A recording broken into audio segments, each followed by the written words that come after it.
Assalamualaikum warahmatullahi wabarakatuh.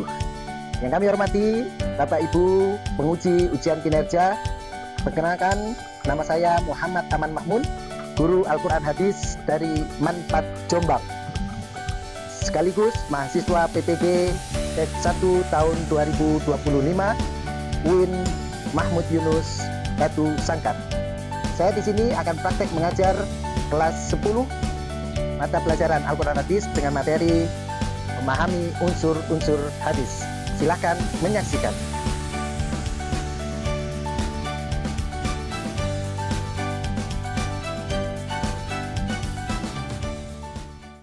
Assalamualaikum warahmatullahi wabarakatuh.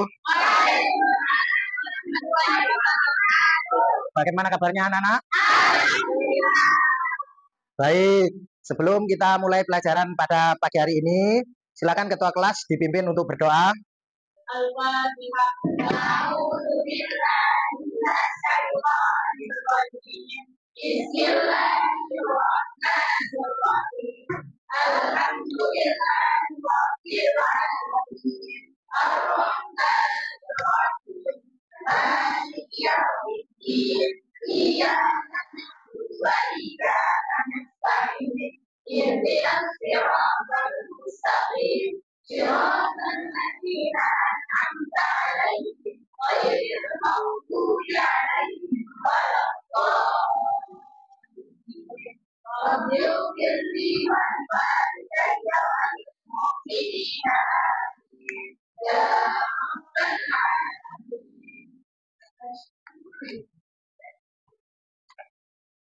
Baik, siapa yang nggak masuk hari ini? Elza. Kenapa Elza? Izin. Ada suratnya ya? Oke. Selain Elza, siapa lagi? Sudah, cuma Elza saja? Oke.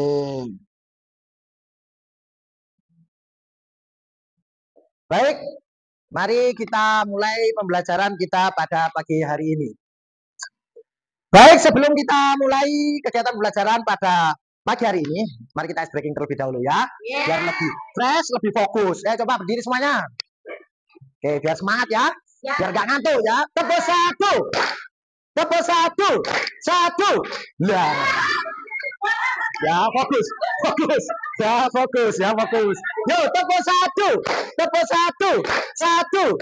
Nah, fokus ya. Coba tangannya di atas semuanya, tangan di atas. Yuk. Putar, stop. Putar, stop. Liru ini tangan saya seperti jadi ya. Putar, stop. Putar, pegang dagu.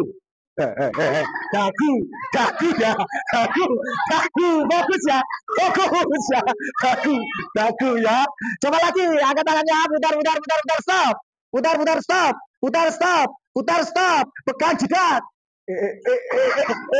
Fokus ya. Sekali lagi biar fokus ya. Putar, stop, putar, stop,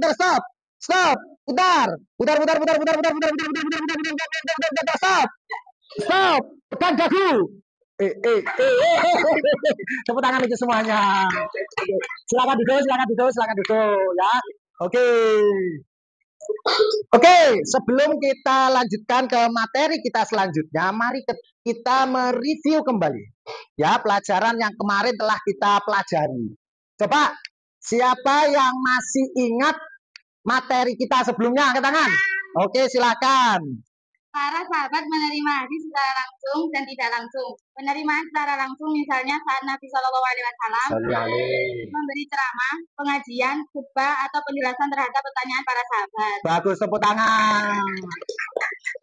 Oke, itu bagus ya. Jadi ada yang secara langsung dan tidak langsung ya. Dari pelajaran dari Nabi itu hadis diterima oleh para sahabat. Lalu yang kedua, siapa yang ingat? Ya. Oke, silahkan. Meriwayatkan hadis melalui dua cara, yakni dengan lafaz asli menurut lafaz yang mereka terima dari Nabi Sallallahu Alaihi Wasallam, atau yang mereka hafal dengan lafaz dari Nabi. Dan dengan maknanya saja, yakni para sahabat meriwayatkan maknanya karena tidak hafal lafaz asli dari Nabi Sallallahu Alaihi Wasallam. Bagus, ya tepuk tangan. Oke, tuh ya. Lalu yang terakhir siapa yang ingat? Oke, silakan.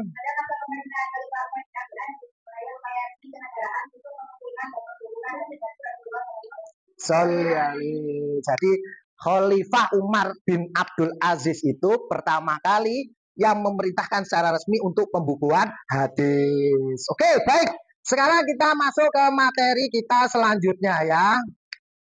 Nah, ini saya tampilkan gambar yang bisa kalian amati. Gambar ini adalah menunjukkan sesuai dengan bab yang akan kita pelajari hari ini, yaitu unsur-unsur hadis. Nah, dari gambar ini coba yang menurut kalian ini gambar apa? Coba angkat tangan yang mau jawab. Ya, ya. Sanad bagus sekali Pramet Svaraya. Ini adalah contoh gambar sanad dari Rasulullah sampai turun ke bawah ke sahabat, ke tabiin sampai ke bawah. Kalau kita kenal ada Imam Bukhari, Imam Muslim, Imam Malik gitu kan ya. Itu adalah para perawi hadis. Oke ya, ini contohnya. Contoh dari susunan sanad. Oke, kita masuk ke PowerPoint selanjutnya ya. Ke materi kita selanjutnya. Oke, saya tampilkan di sini. Oke, sudah kelihatan? Nah, memahami unsur-unsur hadis. Hadis merupakan sumber hukum Islam. Merupakan sumber hukum Islam kedua setelah Al-Quran yang memiliki peran sangat penting dalam menetapkan hukum syara. Hadis berfungsi sebagai penjelas, penguat, dan kadang juga penetap hukum baru yang tidak secara eksplisit disebutkan dalam Al-Quran. Jadi Al-Quran itu kan secara umum. Nah, maka hadis itu salah satunya fungsinya adalah kadang untuk menguatkan Al-Quran, kadang untuk menjelaskan yang hal-hal umum dalam Al-Quran. Contohnya waktu sholat. Itu kan di Al-Quran itu ayatnya itu cuma satu waktu sholat itu kan. Nih, aqimis sholata liduluki samsi ila ghasaqil lail wa qur'anal fajr. Nah, itu kan cuma itu. Itu kalau secara umum ya wis. Waktu sholat itu cuma 3, tapi dijelaskan dalam hadis waktu subuh kapan, duhur kapan, asar, maghrib, dan isya. Itu ya. Maka pemahaman sumber hukum Islam ini menjadi dasar agar kita dapat memahami ajaran Islam secara keseluruhan dan menjalankan syariat dengan benar sesuai dengan sunnah Nabi Muhammad SAW. Oke, unsur-unsur hadis yang pertama itu adalah sanad. Sanad itu apa? Sanad adalah rantai periwayat hadis yang menghubungkan matan hadis langsung kepada Nabi Muhammad SAW. Nah, sanad berperan sebagai jaminan otentikah hadis ini. Dilihat jalurnya seperti gambar yang awal tadi saya tampilkan itu. Kalian bisa lihat jalurnya ini nyambung terus sampai ke Rasulullah atau enggak. Tuh, kalau nyambung, oh berarti sanadnya bagus nih. Itu. Kalau sanadnya bagus, wah berarti hadis itu bisa dikategorikan hadis sahih, gitu kan ya. Ya. Contoh sanad di sini.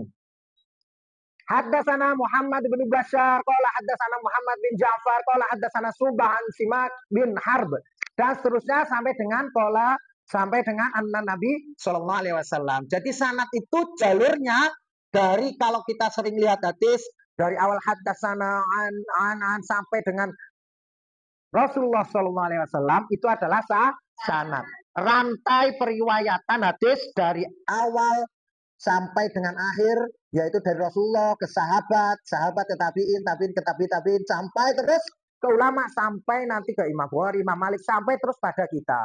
Itu adalah sanad. Oke. Paham saya sini? Oke, kita lanjutkan. Unsur hadis yang kedua adalah matan. Apa? Hadis yang kedua unsurnya? Matan. Pengertian matan itu adalah isi atau redaksi hadis yang berisi pesan khusus dari Nabi Muhammad SAW. Nah, matan itu harus selaras dengan Al-Quran. Tidak bisa hadis itu bertentangan dengan Al-Quran. Kalau ada hadis yang bertentangan dengan Al-Quran, maka yang didahulukan yang mana? Al-Quran, betul sekali. Jadi matan itu harus sesuai. Nggak bisa matan Al-Quran itu mengatakan bahwa minuman khamr itu haram, lalu hadis ada yang menyatakan bahwa minuman khamr itu diperbolehkan. Itu tidak bisa. Maka yang diutamakan adalah Al-Quran. hadis itu sifatnya seperti yang kita ingat tadi, yaitu penjelas, penguat, atau bisa menentukan hukum yang dalam Al-Quran belum diterangkan secara rinci, ya, masih umum, ya, baru dijelaskan oleh hadis. Tapi tetap matan hadisnya harus selaras, tidak boleh bertentangan dengan Al-Quran. Contoh di sini, contoh matanya. Kalau tadi ada sanad-sanadnya, ini ada contoh matanya. Innamal a'malu binniyat. Ya, tentu ini semuanya pernah dengar kan di sini. Ini adalah matannya. Matan itu adalah isi, ya. Jadi matan itu adalah isi yang dimana itu membawa pesan khusus dari Nabi Muhammad SAW. Oke, dari sini paham semuanya? Paham, oke ya. Baik, mari kita lanjutkan. Unsur hadis yang selanjutnya yakni rawi. Rawi itu apa? Rawi adalah orang yang meriwayatkan atau menyampaikan hadis dari satu periwayat ke periwayat selanjutnya sampai kepada kita, ya. Banyak sekali. Jadi kalau kita itu menyampaikan hadis itu bisa masuk ke dalam rawi. Perawi-perawi itu ketika menyampaikan dan membukukan hadis, maka dia bisa termasuk perawi hadis. Contohnya siapa? Imam Bukhari, Imam Muslim, Imam. Nah, nggak sembarangan orang. Tidak semua orang itu bisa menjadi perawi, ya. Tidak semua orang. Dalam pelajaran ilmu hadis itu ada. Dalam pelajaran ilmu hadis ada namanya tahamul wa'ada, ya. Tahamul wa'ada. Nah, itu di sana ada yang menerima, ada yang menyampaikan. Nah, di sini syarat-syarat perawi. Yang pertama Muslim, jelas. Nggak mungkin dong orang Kristen jadi perawi hadis, gitu kan ya. Atau orang non-muslim, nah hanya Kristen, orang non-muslim jadi perawi hadis mungkin tidak mungkin. Kita ngambil hukum, ngambil penjelasan Al-Quran dari orang non-muslim itu nggak mungkin. Lalu yang kedua, harus balik. Masih anak-anak kecil menyampaikan hadis, ya. Terlepas dari hadisnya benar atau tidak, mungkin dia dapat dari sekolahan, dari gurunya, dari ustadz-ustadzahnya, tapi dia belum bisa menjadi perawi hadis. Kenapa? Karena belum balik. Lalu yang ketiga berakal otomatis, ya. Kalau orang nggak berakal namanya orang, ya, orang gila. Masa kita ngambil hadis dari orang gila, kan nggak mungkin, ya. Orangnya harus berakal. Lalu yang selanjutnya adalah adil, ya, bermoral baik. Lalu adil itu termasuk juga menjaga muruahnya, menjaga akhlaknya, nggak pernah berbuat dosa besar, itu langsung mengurangi derajat kesohihan hadis, ya. Maka harus adil, bermoral baik, menjaga muruah, menjaga ucapannya, terkenal dengan orang yang baik oleh temannya, muridnya, saudaranya, keluarganya, itu kan. Lalu yang terakhir adalah dobit, ya. Dobit itu apa? Kuat. Dobit itu adalah kuat. Nah, dobit itu kuat ingatan dan teliti. Nah, dobit sendiri itu dibagi menjadi dua. Ada namanya dobit sodri dan juga ada dobit kitabah. Ya, dobit sodri dan dobit kitabah. Dobit sodri adalah dobit dalam arti kuat hafalan serta daya ingatnya. Dan bukan pelupa yang sering.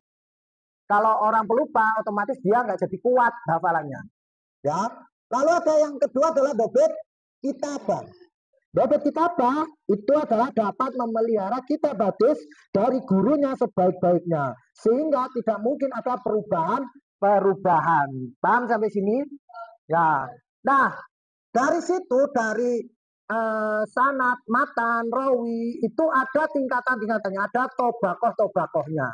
Ya, ada tobakoh dari pertama, kedua sampai selanjutnya. Paham dari sini? Ya. Tobakoh itu adalah tingkatan periwayatan hadis.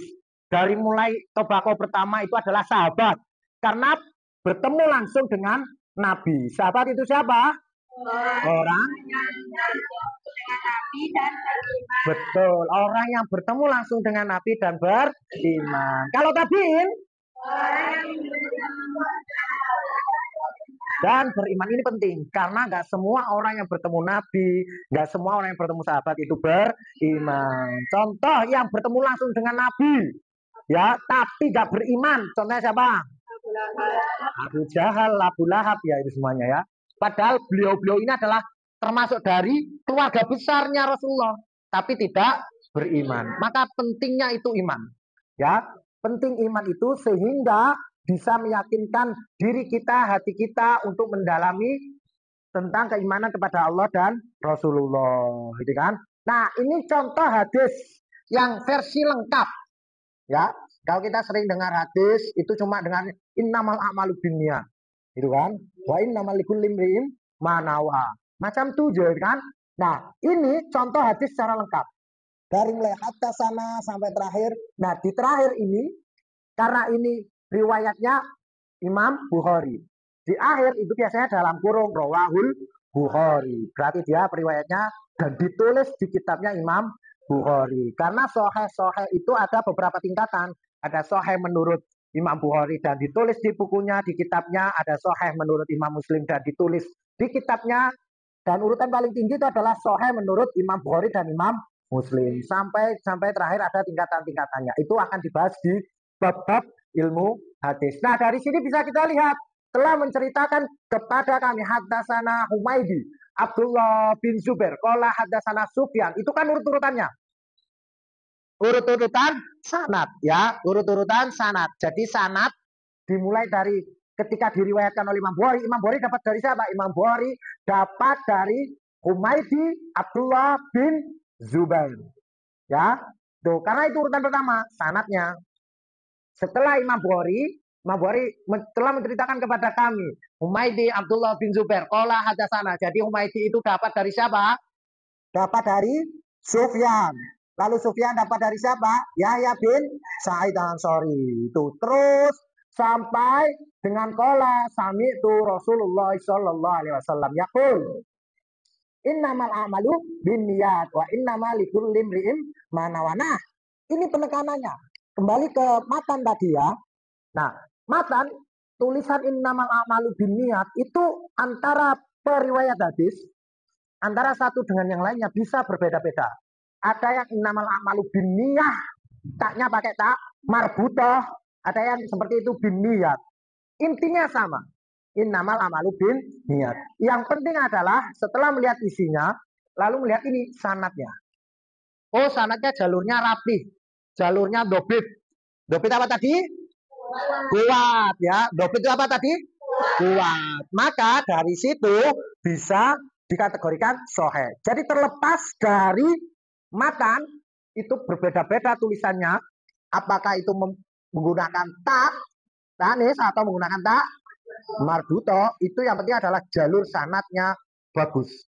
Lalu perawinya bagus. Sehingga hadis itu bisa dikategorikan hadis sahih. Paham sampai sini? Oke. Nah, buat apa sih kita memahami unsur-unsur hadis ini? Yang pertama untuk menghindari kesalahpahaman. Karena dengan memahami unsur hadis kita bisa menghindari salah tafsir. Karena bahaya kalau kita salah menafsirkan Al-Quran. Lalu yang kedua membedakan kualitas hadis. Hadis ada hadis sahih, hasan, hadis dhaif. Bahkan yang tidak termasuk ketiga itu berarti hadis maudhu, hadis palsu, ya. Nah, karena kita mempelajari tentang unsur-unsur hadis, maka meningkatkan cinta kita kepada sunnah Nabi. Sehingga kita semangat mengerjakan sesuatu. Oh, ini ada contoh dari Nabi, ya. Puasa Senin Kamis. Oh, ternyata Rasulullah itu mengerjakan sholat rawih, semangat, dan sebagainya. Nah, ini contohnya. Coba perhatikan hadis di depan ini. Hadatsana Sa'id bin Ufair, qala hadatsani Al-Lais, qala hadatsani Aqail an Ibnu Syihab an Hamzah bin Abdullah bin Umar anna bin Umar qala sami'tu Rasulullah sallallahu alaihi wasallam qala baina ana naimun utitu bi qadahi labanin sampai dengan rawahul Bukhari. Coba ini kan ada kolomnya nih. Yang pertama, sanad. Nah, sanadnya ada berapa orang? Sampai ke Rasulullah. Rasulullah tidak usah dihitung. Ada berapa orang sanadnya? 1, 2, 3, 4, 5 atau 6? Berapa? 5 sampai ke Rasulullah. Itu adalah sanad. Masuk ke sini. Ya. Dari mulai hadatsana Sa'id bin Ufair sampai dengan An-Nabi Umar. Matan yaitu mulai qala baina ana imun. Lalu rawinya siapa? Imam Bukhari. Oke, sepertinya sudah paham semuanya. Oke. Baik. Tepuk satu. Loh, tepuk. Wah, ini kurang fokus ya. Tepuk satu. Tepuk dua. Loh, ya kan? Fokus ya. Yuk, kita bagi kelompok sekarang ya. Kita bagi kelompok menjadi 8 kelompok. Ya, langsung saja ini pas ini ya. 1 2 3 4 kelompok 1, 1 2 3 4 kelompok 2, 1 2 3 4 kelompok 3, 1 2 3 4 kelompok 4, kelompok 5, kelompok 6, kelompok 7 dan kelompok 8. Oke, sekarang yang bangkunya di depannya silakan berputar balik. Yo, berputar balik. Ya, kursinya diputar. Sudah.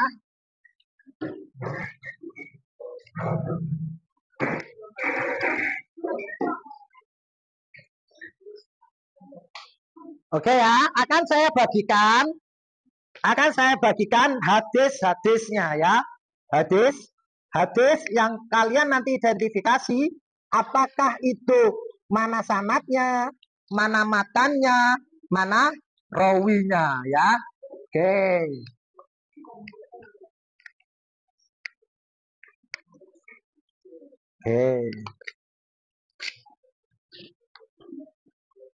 Ya.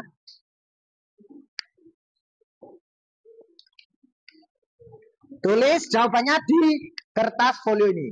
Ya, langsung kalian buat kolom seperti di depan itu. Ada sanad, ada matan, ada rawinya. Jangan lupa ditulis nama-nama kelompoknya ya. Oke. Tulis kolom sanad, kolom matan, dan kolom rawinya. Oke. Silakan dimulai untuk mengerjakan. Oke, bagus. Ya, oke. Ditulis, dibuat kolom ya. Oke. Oke, bagus. Oke, bagus. Lanjutkan. Yuk. Ya. Cut. Oke, mana sih? Itu syaratnya sampai pola Rasulullah atau sebelumnya? Sampai Rasulullah. Berarti maknanya dari mana? Betul sekali. Yuk, lanjutkan, hebat. Oke, bagus.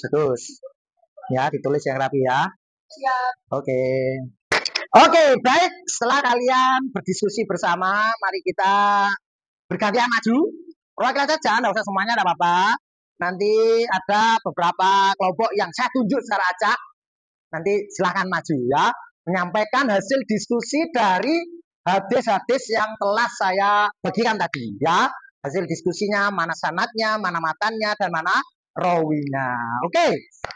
Sekarang yang maju coba kelompok belakang, ayo maju.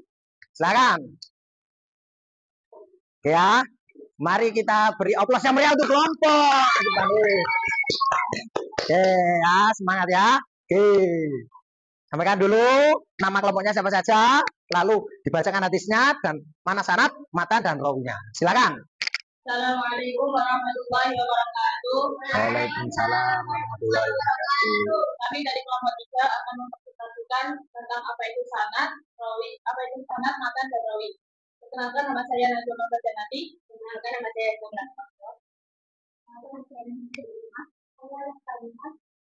Dan saya ingin menjelaskan tentang hadis.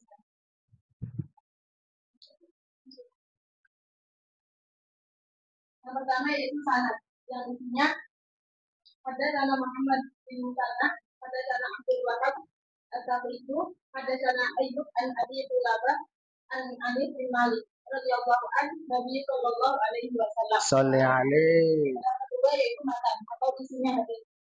Yaitu salah dengan sunnati wajah halawatan. Di mana ayakun Allah Rasulullah. Abda ilaihi jimas al-ma wa ayyubul mar'ala yubul sallallahu wa ayyakun tertutupi sama yang lalu al-jabah. Nah, dan yang terakhir yaitu rawi. Dari rawinya ialah hadis riwayat Imam Bukhari. Sekian dari kelompok kami. Assalamualaikum warahmatullahi wabarakatuh. Waalaikumsalam warahmatullahi wabarakatuh. Oke, selanjutnya kelompok 1 silakan. Waalaikumsalam warahmatullahi wabarakatuh. Kita akan menyampaikan dari penjelasan Bapak tadi tentang salat, matan, dan rawi. Jadi kita memilih suatu hadis nih, namanya hadis riwayat At-Tirmidzi. Contoh hadis tentang ilmu adalah, saya bacakan sama.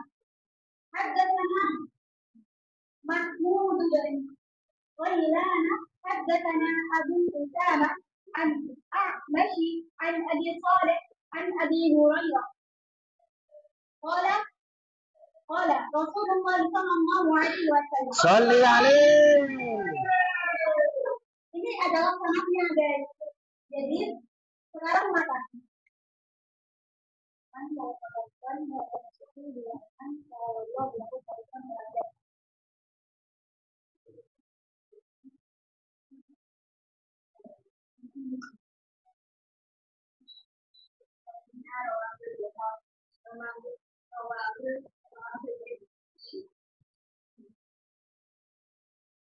Jadi udah paham tentang matan sama rawi.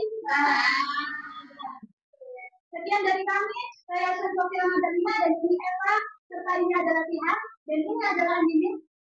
Assalamualaikum warahmatullahi wabarakatuh. Waalaikumsalam. Oke, baik, mari kita lanjutkan. Kelompok selanjutnya yang maju. Oke, kelompok 2, silakan maju. Assalamualaikum warahmatullahi wabarakatuh. Waalaikumsalam warahmatullahi wabarakatuh. Kami dari kelompok 2 akan menyampaikan tentang hadis rukun Islam. Pertama adalah Haddatsana Abdullah bin Musa qala Akhbarana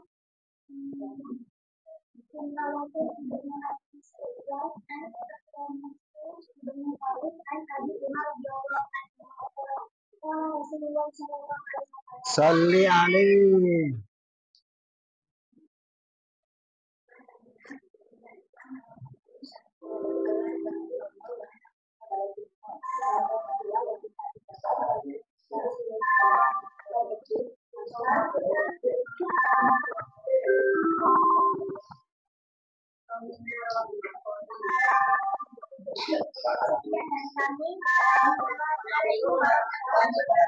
Waalaikumsalam warahmatullahi wabarakatuh. Oke, baik, mari kita lanjutkan kelompok selanjutnya yang maju ini kelompok terakhir ya. Kelompok 4 silakan. Maju kelompok 4. Oke, silakan. Waalaikumsalam warahmatullahi wabarakatuh.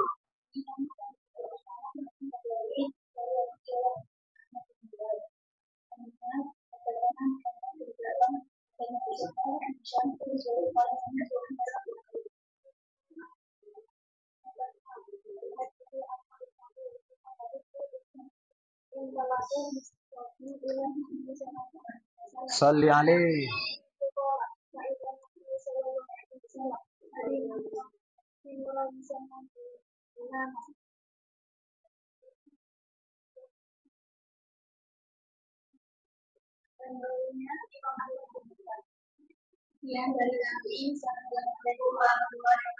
Waalaikumsalam warahmatullahi wabarakatuh. Oke, baik. Setelah maju semuanya sepertinya sudah paham. Sudah paham semuanya ya? Oke, sanad, matan, dan rawi itu adalah unsur-unsur dalam hadis ya. Jadi hadis itu memiliki 3 unsur utama, yaitu sanad, matan, dan rawi yang saling melengkapi untuk menjamin bahwa hadis itu otentik dan maknanya benar. Maka memahami ketiga unsur tersebut itu penting agar dapat menyerap ajaran Islam secara tepat dan menyeluruh.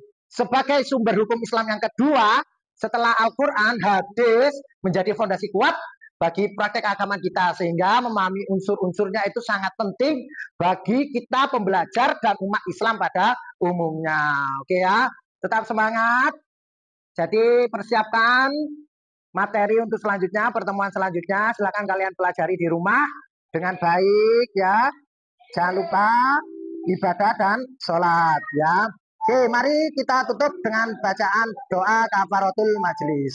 Subhanakallahumma asyhadu an la ilaha illa anta astaghfiruka wa atubu ilaik.